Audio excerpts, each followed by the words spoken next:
जय हिंद दोस्तों। स्वागत है हमारे यूट्यूब चैनल राज स्टडी जीएस पे। दोस्तों, इस वीडियो में हम बायोलॉजी के बहुत ही महत्वपूर्ण प्रश्न देखेंगे जो कि आने वाले सभी एग्ज़ामों के लिए काफ़ी फायदेमंद होगा। दोस्तों, ये सभी प्रश्न किसी न किसी एग्ज़ाम में पूछे हुए प्रश्न हैं, तो आप इस वीडियो को लास्ट तक ज़रूर देखें।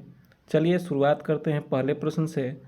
पहला प्रश्न है कि स्वस्थ मानव के शरीर में रक्त की कुल मात्रा कितनी होती है। तो इसका राइट आंसर है ऑप्शन नंबर सी, शरीर के वजन का 7%।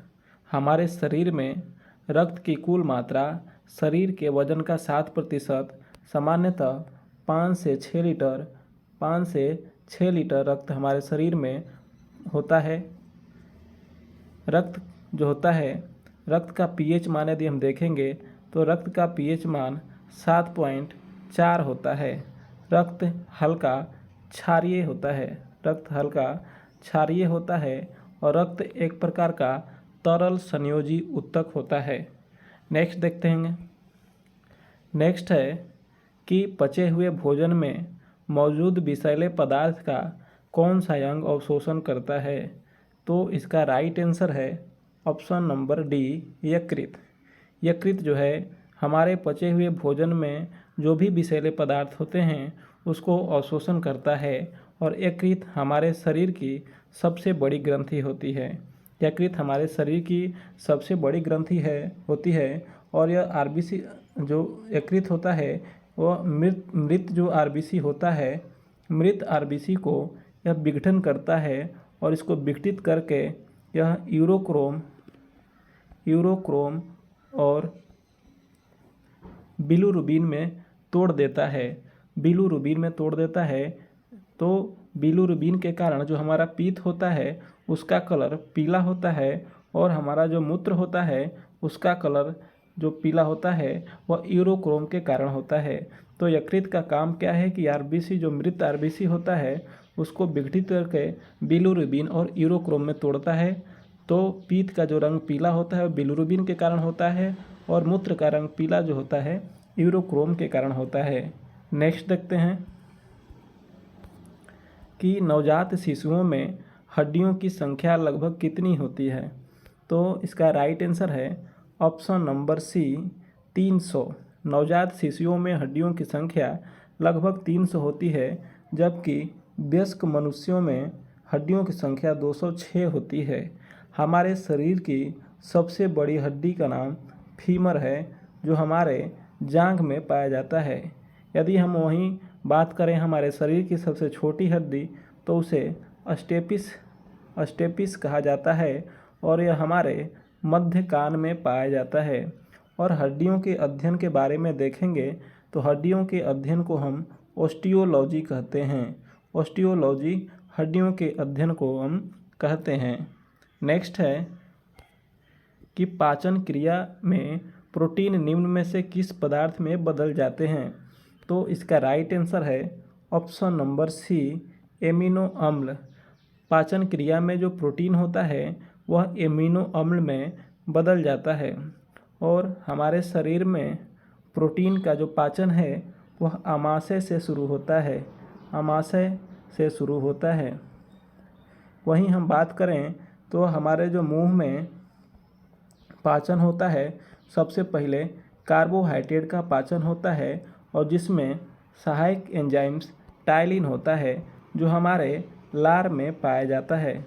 तो यदि हम कहेंगे कि जो प्रोटीन है, प्रोटीन का पाचन सबसे पहले आमाशय में शुरू होता है और कार्बोहाइड्रेट का पाचन हमारे मुंह में होता है जिसको पचाने में टाइलिन एंजाइम भाग लेता है जो कि हमारे लार में पाया जाता है। नेक्स्ट है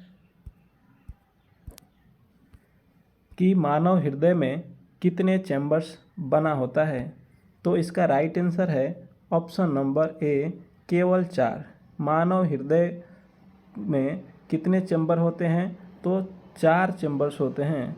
4 चैम्बर्स होते हैं जिसमें हम कह सकते हैं कि जो ए वाला भाग होता है इसको दायां अलिंद, इसको दायां नीलय और इसको बायां अलिंद और इसको बायां नीलय कहा जाता है।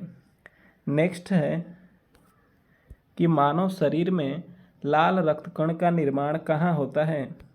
तो इसका राइट आंसर है ऑप्शन नंबर डी, अस्थि मज्जा में। आरबीसी यानी लाल रक्त कण जो है उसका निर्माण अस्थि मज्जा में होता है। यदि उसकी मृत्यु के बारे में देखेंगे तो आरबीसी का मृत्यु प्लीहा में होता है। प्लीहा में उसका मृत्यु होता है। जो आरबीसी होता है वह उसका जीवन काल होता है 120 दिन होता है और आरबीसी की मृत्यु प्लीहा में होता है और इसका निर्माण जो है अस्थि मज्जा में होता है। आरबीसी में केंद्रक नहीं पाया जाता है। आरबीसी में केंद्रक नहीं पाया जाता है, परंतु ऊंट और लामा दो ऐसे जंतु हैं जिनके आरबीसी में केंद्रक पाया जाता है। नेक्स्ट है कि मस्तिष्क के किस भाग में भूख लगने व भोजन से तृप्ति की अनुभूति कराने के केंद्र स्थित होते हैं? तो इसका राइट आंसर है ऑप्शन नंबर सी, हाइपोथैलेमस।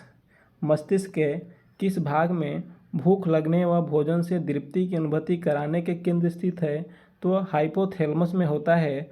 यदि हम अपने मस्तिष्क की बात करें तो मस्तिष्क को हम 3 भागों में बांटते हैं। सबसे पहले वाले जो भाग होता है उसे प्रमस्तिष्क कहते हैं, जिसे सेरिब्रेम बोलते हैं।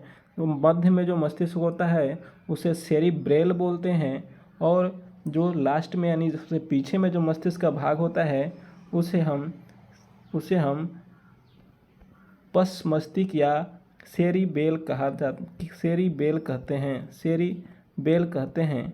और जो भूख लगने का जो केंद्र होता है हमारा हाइपोथैलेमस से ही होता है, जो कि प्रमस्तिष्क का एक ग्रंथि है। नेक्स्ट है कि मानव शरीर के किन कोशिकाओं में सबसे कम पुनर्योजन शक्ति होती है? पुनर्योजन कहने का मतलब यानी विकास करने की जो क्षमता होती है, विकसित होने की क्षमता जो होती है, किस में सबसे कम होती है?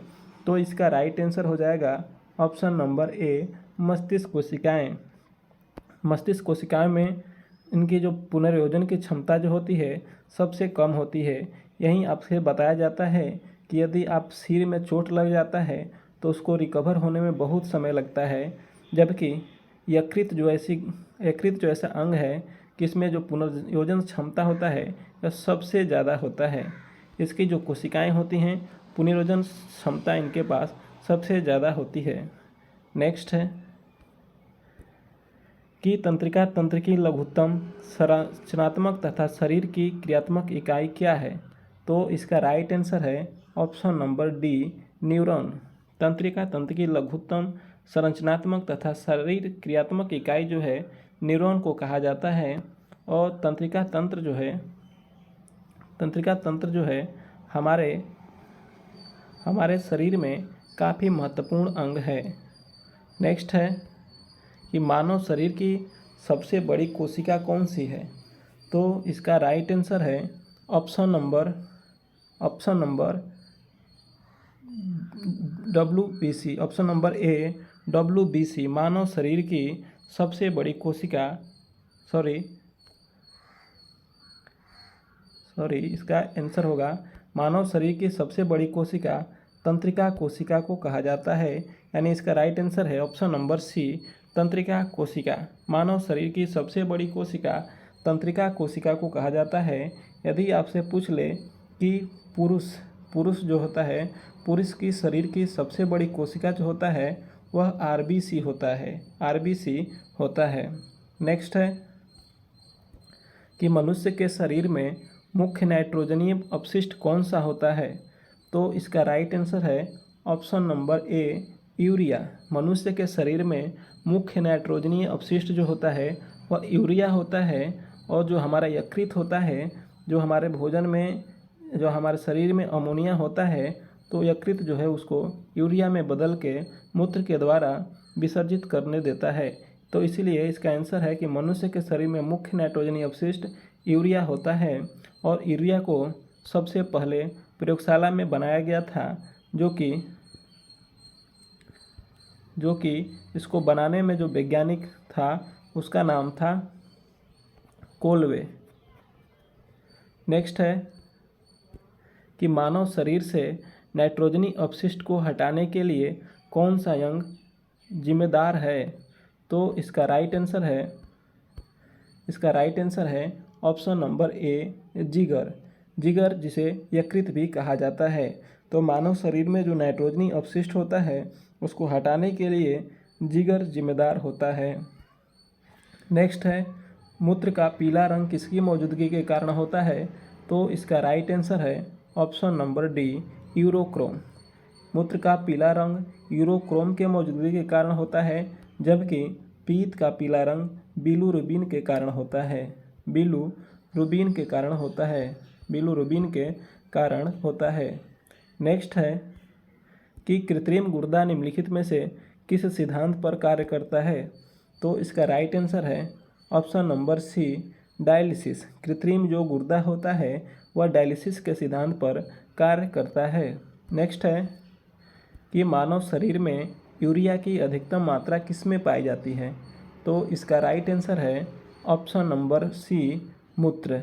मूत्र में यूरिया की अधिकतम मात्रा पाई जाती है। रक्त में हीमोग्लोबिन नामक वर्णक होता है जिसके कारण जो हमारा रक्त है वह लाल रंग का होता है, और रक्त में आयरन नामक तत्व पाया जाता है। नेक्स्ट है कि बच्चों का लिंग निर्धारण किससे होता है?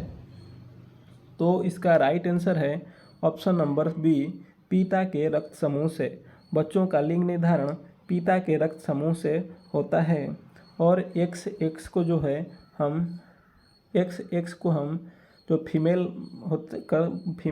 फीमेल क्रोमोसोम बोलते हैं, और XY जो होता है वह मेल क्रोमोसोम होता है। नेक्स्ट है कि स्त्रियों के नसबंदी को क्या कहा जाता है? तो इसका राइट आंसर है ऑप्शन नंबर बी, ट्यूबकोटोमी। स्त्रियों के नसबंदी को ट्यूबकोटोमी कहा जाता है, जबकि पुरुषों के नसबंदी को वेस्कोटोमी कहा जाता है। नेक्स्ट है कि मनुष्य के शरीर में पाई जाने वाली कौन सी ग्रंथि वाहिनी विहीन है? तो इसका राइट आंसर है ऑप्शन नंबर सी, अंतःस्रावी ग्रंथि। अंतःस्रावी ग्रंथि में वह नालिका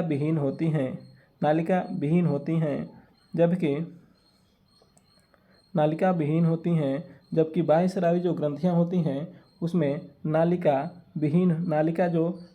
होता है। नेक्स्ट है कि आँख के किस भाग पर वस्तु का प्रतिबिंब बनता है? तो इसका राइट आंसर है ऑप्शन नंबर डी, रेटिना। आँख के किस भाग पर वस्तु का प्रतिबिंब बनता है? तो रेटिना पर बनता है, और रेटिना पर बनने वाला जो प्रतिबिंब होता है वह वास्तविक और उल्टा होता है। जो हमारे आँख को दान देते हैं उस दान देने में हम कार्निया को दान करते हैं।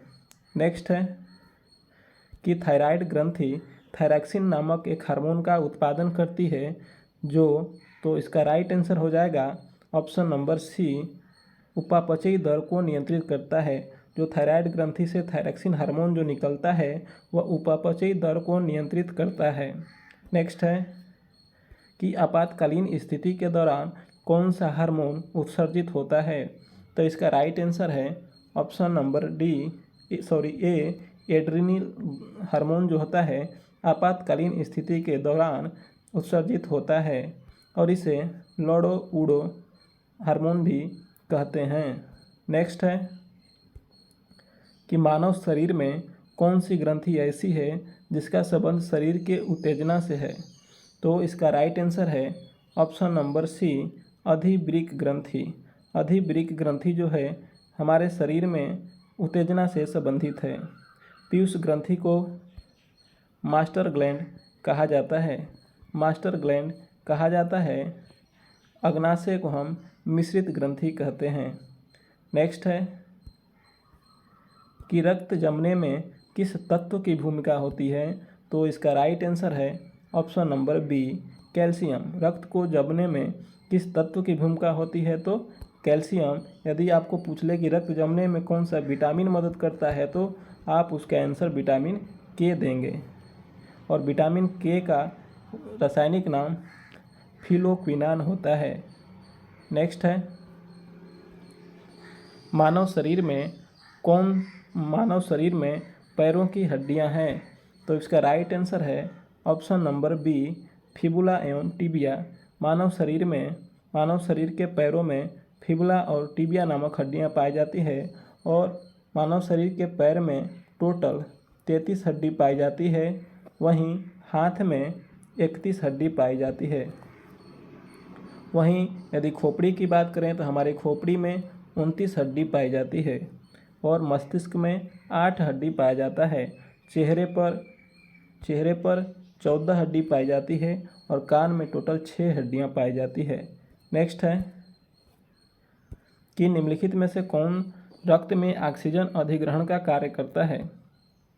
तो इसका राइट आंसर है ऑप्शन नंबर बी, हीमोग्लोबिन। रक्त में ऑक्सीजन अधिग्रहण का काम हीमोग्लोबिन के द्वारा किया जाता है। नेक्स्ट है